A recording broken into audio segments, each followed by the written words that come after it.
bem-vindo ao Spencast. Você está no Endolivre, endocrinologia para todo mundo. Olá, bem-vindos e bem-vindas ao novo videocast da Sociedade Brasileira de Endocrinologia e Metabologia. Eu sou Andrea Fiorietti, sou coordenadora do Departamento de Endocrinologia do Exercício da SBEM, e esse videocast vai ser sobre uma síndrome muito importante chamada Síndrome da Disponibilidade Energética no Exercício, no Esporte. E, para isso, eu vou contar com a presença do professor Dr. João Carlos Dias. Ele é docente da PUC de Sorocaba e um dos diretores do nosso Departamento de Endocrinologia do Exercício. Então, João, conta aí pra gente um pouquinho sobre o que é essa síndrome. Olá, André, é um prazer estar aqui hoje falando com você. Então, acho que isso a gente precisa sempre estar bem alerta a essa questão, já que hoje estimulamos tanto as pessoas a praticarem esporte. Então, nós precisamos pensar que quando você pratica o esporte, você precisa pensar no seu gasto energético e de que maneira você está repondo essa energia para o seu organismo. Então, quando o indivíduo ele pratica um esporte, uma atividade física mais intensa, em que ele não consegue repor o gasto energético, ele vai criar um desbalanço no organismo e é isso que vai gerar o REDS, que seria então essa síndrome de deficiência relativa, quer dizer, falta para o organismo a energia. Então, ele não vai conseguir desempenhar suas atividades fisiológicas, né? O organismo já não vai funcionar bem da maneira como deveria, porque está faltando energia. Então, na verdade, não é só uma questão de balanço energético diminuído, a diferença entre o que ele consome e o que ele gasta, mas sim uma falta de energia depois que ele gastou praticamente tudo que ele consumiu na atividade física. É isso, João? Exato. Então, como ele tem a ingesta calórica diária e tudo que ele gasta praticando o exercício físico, o que sobraria para ele, o resto é o que o organismo vai ter para desempenhar suas atividades fisiológicas. Então, se esse esportista, se ele não consegue fazer isso de maneira balanceada, né, o organismo vai sofrer, porque falta energia realmente para o organismo desempenhar as suas funções. O uso é aquela tríade da mulher atleta, é outra síndrome, porque a gente sempre ouvia falar dessa tríade da mulher atleta. Então, fala um pouquinho qual é a diferença entre essa tríade da mulher atleta, que era tão falada, e essa nova síndrome, cujo sigla é REDS, né? Fala um pouquinho para mim sobre isso. Então, esse conceito de que o excesso de exercício físico pode trazer problemas de saúde, ele já é conhecido há algumas décadas. E era reconhecido isso nas mulheres atletas. Então, que elas desenvolviam algumas alterações que envolviam alterações menstruais, alterações ósseas e distúrbios alimentares. Então, isso era conhecido como essa tríade da mulher atleta. Aí, nas últimas décadas, a partir de 2014, foi introduzido esse novo conceito do REDS. Na verdade, o REDS ele ampliou o conceito de que essa deficiência energética ela não vai acontecer só em mulheres. Ela pode acontecer também em homens. E ela vai começar a acontecer por causa justamente dessa baixa disponibilidade energética que o atleta oferece. Então, na verdade, qualquer pessoa poderia desenvolver o REDS, né? Então, a gente fala do esporte profissional, mas se nós formos pensar, mesmo pessoas que são atletas amadores, então, alguém que treina corrida, alguém que treina academia, se ele faz muito esporte e não repõe, ele pode desenvolver a deficiência energética. Envolve outros setores além do setor ósseo, como era na tríade, e a questão reprodutiva. Envolve o que mais? Por exemplo, envolve imunidade, deficiência na imunidade. Quais são os outros compartimentos, vamos dizer assim, do organismo que também podem sofrer por conta disso. Isso nós vemos que, na verdade, o comprometimento do REDS ele é bem amplo, ele pode afetar o organismo como um todo. Então, a gente tem que lembrar sempre que você vai ter uma baixa de imunidade, então esse indivíduo vai estar mais propenso a ter infecções, ele vai estar mais propenso a ter lesões e demorar mais para se recuperar das lesões. Né? Da parte óssea, como a maioria desses indivíduos eles estão em risco de fazer uma diminuição dos hormônios sexuais, então a mulher ela vai começar a apresentar alterações menstruais, ela pode ter uma parada de menstruação, então o que nós chamamos de amenorreia, e isso vai refletir então que o organismo ele está entrando no modo econômico, ele está querendo sobreviver. Ele não tem mais uma energia disponível, então aquilo ali ele não vai mais estar voltado para o desempenho, é uma das coisas que acontece, você vai ver uma queda no rendimento. E essa parte, quando a gente deixa de ter esses hormônios sexuais, a saúde óssea vai estar em risco. Então, esses atletas eles podem começar a ter um maior risco de fraturas por estresse. E essa queda dos hormônios sexuais ele pode acontecer não só na mulher, mas também no homem. Como um homem ele começar a apresentar uma queixa de diminuição de libido, uma diminuição de massa muscular, isso daí tudo refletindo queda nos níveis de testosterona. No geral, esses indivíduos eles são fadigados. Eu posso ter comprometimento cardíaco, o indivíduo pode começar a ter alterações de colesterol, pode ter alterações de pressão, pode ter arritmias cardíacas, a saúde gastrointestinal também acaba sendo afetada, eu posso ter diarreia, eu posso ter quadros de obstipação, a saúde mental muitas vezes está comprometida, é comum esses indivíduos terem quadros de ansiedade, podem desenvolver depressão, né? Então, sim, realmente o organismo como um todo está sofrendo. E geralmente é mais comum naqueles esportes que exigem um peso adequado, né? Ou então até mesmo treinamentos muito exaustivos, como o treinamento de militares. Também a gente vê esse tipo de síndrome, né, João? E muitas vezes, o que eu vejo quando a gente aborda e conversa isso com os treinadores, é que eles têm às vezes um certo medo de diminuir a intensidade do treino, porque muitas vezes é necessário, além dessa disponibilidade da quantidade de energia, mais um reajuste no treinamento. Eu vejo que muitas vezes quando a gente conversa com alguns treinadores sobre essa possibilidade, eles têm um certo medo de que a gente interfira no treinamento. Você percebe isso com seus pacientes, com essa população de atletas ou até mesmo o próprio atleta, principalmente o atleta profissional, não querer reduzir a intensidade do treino, né? Porque o medo maior é perder a performance. A gente fala, se você diminuir um pouquinho a intensidade do seu treino, eles ficam apavorados, né? Isso acho que é o cerne da questão, né? Que a gente tem que ter um trabalho em equipe.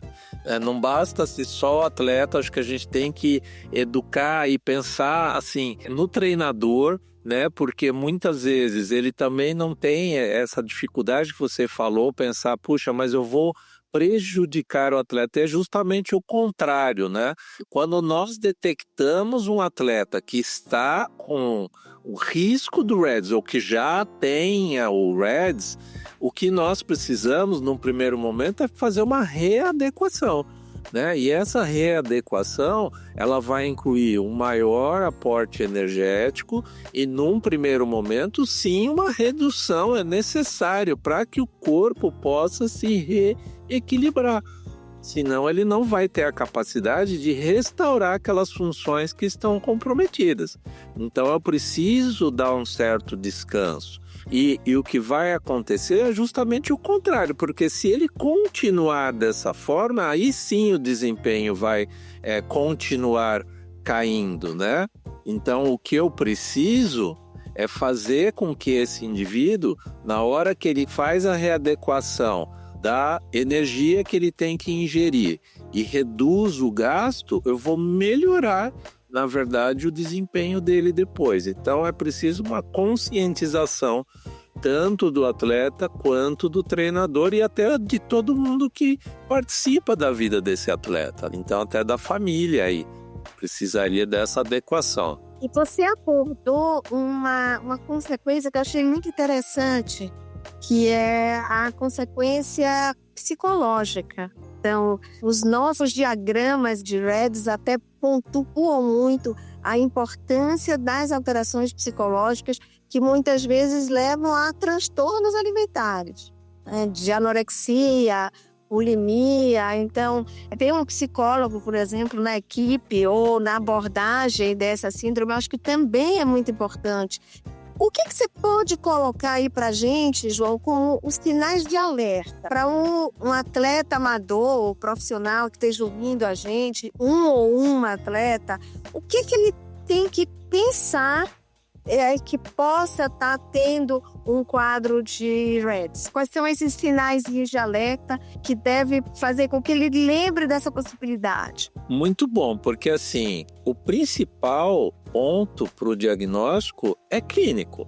Então, a gente tem que estar alerta aos sinais que o corpo vai começar a apresentar. E, no geral, acho que o que chama a atenção? Fadiga. Quando ele começa a perceber que ele está fadigando, ele está tendo dificuldade de recuperação, ele está tendo uma queda no desempenho esportivo, ele tem que rever a alimentação. Então, o que eu sempre alerto, assim, mesmo que seja os atletas profissionais, eles têm mais facilidade de ter uma equipe, de ter todas as pessoas em torno verificando se está tudo equilibrado. Mas o atleta amador, ele tem que pensar que também antes dele começar o treinamento, um exercício mais intenso, ele deve passar por uma avaliação médica, ele precisa de uma avaliação nutricional, ele precisa de um preparador físico, para que ele possa realmente obter os resultados que ele deseja.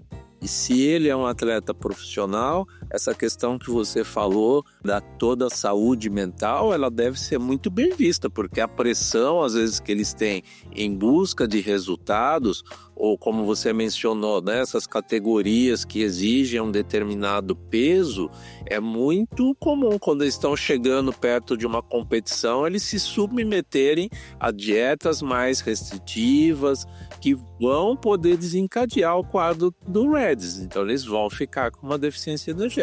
E conta pra gente, assim, de uma maneira prática, como é que se calcula essa disponibilidade energética? Você mede quanto que o indivíduo come, o que ele gasta? Como é que você faz essa equação para você definir como disponibilidade energética para que, pelo menos, o atleta tenha já alguma noção de que ele possa estar sofrendo? É claro que ele não vai conseguir fazer uma avaliação muito criteriosa, mas só para ele ter uma dicasinha. Basicamente, ele vai verificar essa disponibilidade por aquilo que ele está ingerindo, né? Então, ele tem a ingesta calórica dele em quilocalorias por dia, ele vai subtrair disso o quanto ele está gastando com o exercício físico e dividir pela massa livre de gordura, pela massa magra livre de gordura. Então, o que sobra depois disso é o que o corpo vai ter para as suas funções vitais, tá certo? Então, basicamente seria isso, que ele come menos do que ele gasta para exercício dividido pelo quanto ele tem de massa magra. Ah, legal. Ótimo, ótimo. E tem algum valor que eu já vi um valor assim, como um valor adequado em torno de 45 quilocalorias por dia de massa livre de gordura. Você concorda com esse valor?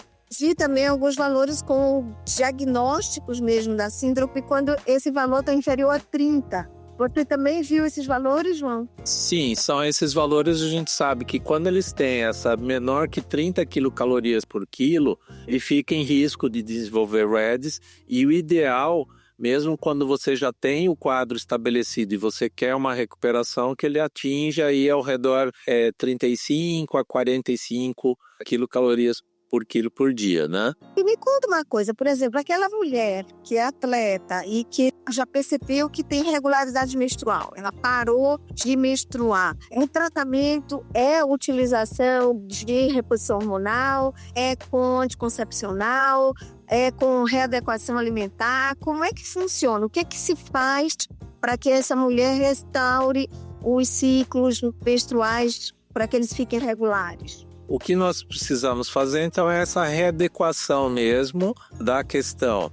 Aumentar a ingesta calórica e melhorar a hidratação e reduzir o TRE. Geralmente uma redução de 10% a 20% da carga de exercício já é o suficiente.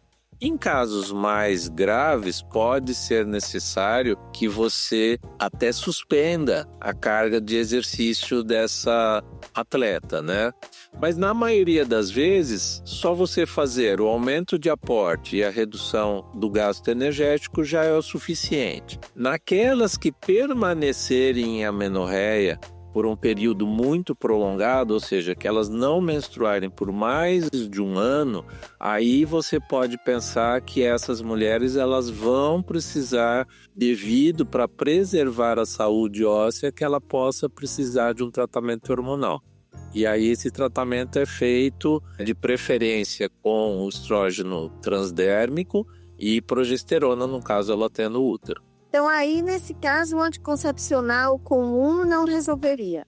Não resolveria, né? Isso daí pode até mascarar o quadro, porque na hora que ela está tomando o anticoncepcional, ela não vai menstruar. Aquilo que ela tem é o que nós chamamos de um sangramento de privação. Então, quando ela faz aquela pausa depois de, quando termina a cartelinha, ela faz uma pausa geralmente de uma semana, aquele sangramento não é uma menstruação. É apenas porque houve a interrupção do remédio, o organismo reconhece, cai o nível hormonal, existe uma descamação do revestimento do útero, o que seria, ela acha que é uma menstruação, mas não é o organismo retomando as suas funções fisiológicas normais. E também pode ter uma interferência em outros hormônios, né? Um hormônio que é o IGF-1, que é relacionado ao hormônio do crescimento, e que isso daí também vai estar diminuído se houver essa reposição, isso pode acabar atrapalhando. Então, o que a gente precisa, na verdade, é reestabilizar o equilíbrio e, se necessário, fornecer o hormônio por via transdérmica e uma progesterona por boca. Porque osso precisa de estrógeno, né, João? Então, você estava comentando das fraturas por estresse, que são fraturas em que você não tem nenhum trauma, né? De repente, sem esforço, a atleta termina, ou o atleta termina tendo uma fratura. E o que a gente quer é exatamente evitar que esse atleta chegue a esse ponto, lembrando esses sinais de alerta que você comentou. Então, a gente já está encerrando, a gente tem um minutinho aí. Eu queria que você deixasse uma mensagem final, João, para alertar realmente esses atletas a pensar nessa possibilidade. Deixa aí uma mensagem para a gente.